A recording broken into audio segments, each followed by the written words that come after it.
Are you ready for some conflict resolution skills for families? I'm Nicholeen Peck, and I teach all over the world about parenting, good communication, how to build strong family bonds, child development, and education, all through the lens of the principle self-government. And in this video, we're talking about conflict resolution in families. This video breaks down the essential skills that families need to handle disagreements productively. Let's get started.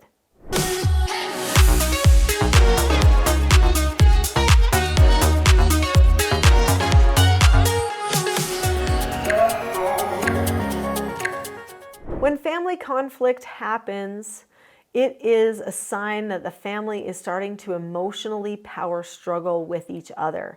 There might be some people who are even getting a little bit emotionally dysregulated. Do you know the difference in yourself between being emotionally regulated and emotionally dysregulated?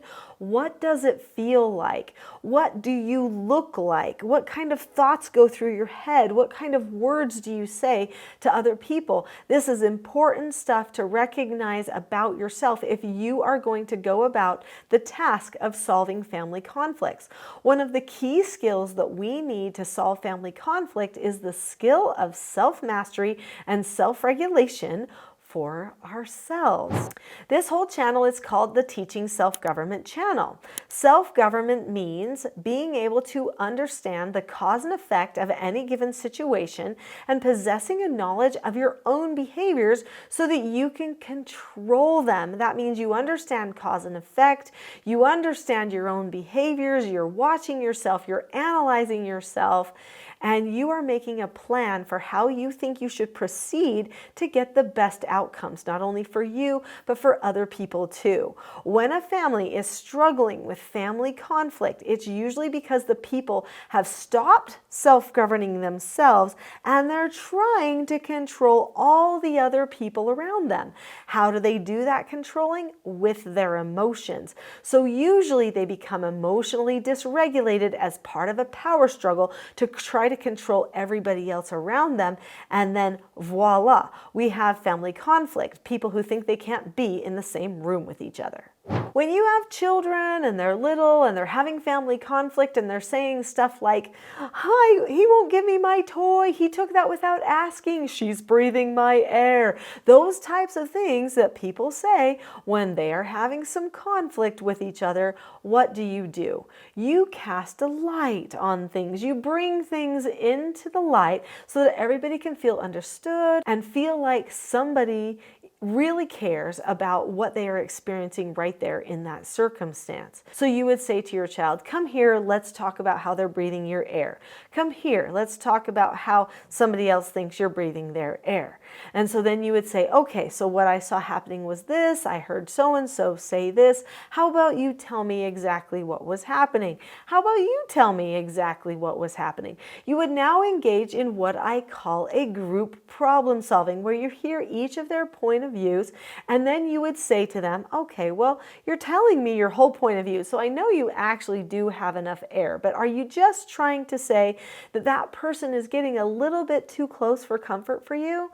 And they might say, "Yes." "Okay, well, there's a skill for that, and there's a self-government skill for that to boot." That self-government skill is called disagreeing appropriately. So at that point, you would talk with that child about how to use their disagreeing appropriately skill. You would actually instruct them to use it with the other person right at the same time about breathing their air. They would solve the problem and then they would go their way and they would forget all about it.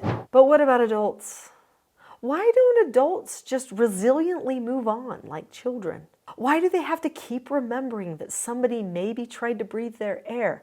And I know that's not the conflict, but there's something, right? That's in somebody said that hurtful word, and what was the meaning behind it? Why can't an adult forget? Why can't an adult say, "You know what, we're all people, we're all fallible, we make mistakes all the time.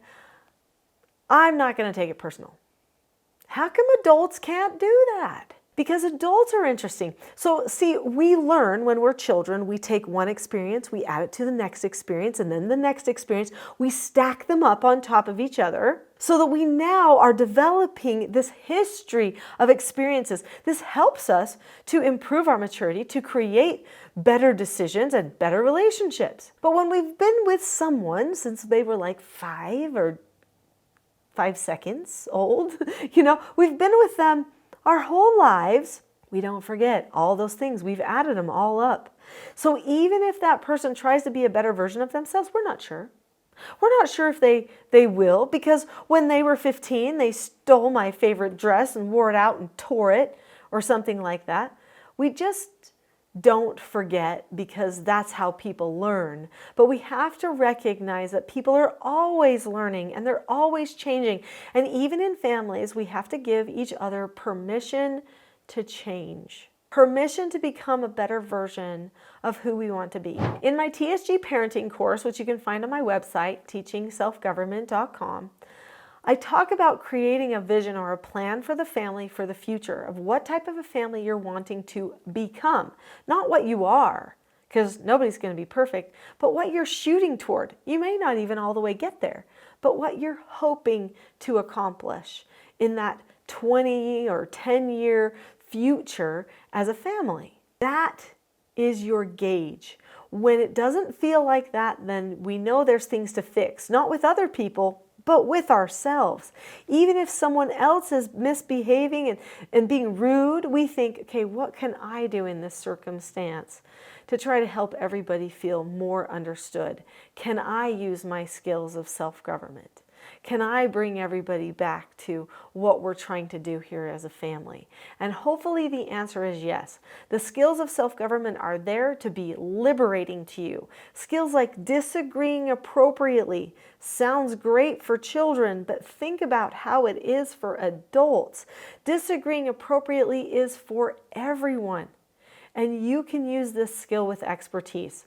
The steps to disagreeing appropriately are to look at the person, to keep a calm face, voice, and body, to say that you understand the other person's point of view, to share your point of view, to listen to what they have to say okay, whether you agree or not, just say okay, that you understand them, and then drop the subject.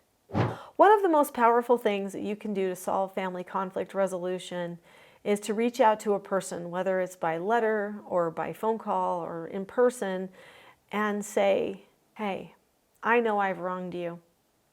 I know that I have offended you in some way, and I am so sorry. Maybe you don't even exactly know how it happened, but just to say, I know I've been wrong, or I know that you have felt hurt by something that I have done. I'm not sure what that is. Can you tell me so that I can properly fix it and apologize for it? Just be humble.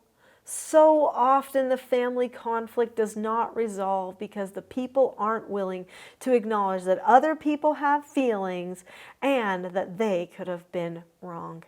I have so much more information to share with you about this topic. I have a free PDF that I would like to give you. It's on the website teachselfgov.com/strategy. If you go to teachselfgov.com/strategy, you can get the free Family Conflict Resolution PDF today. Click on the link. I'll see you there.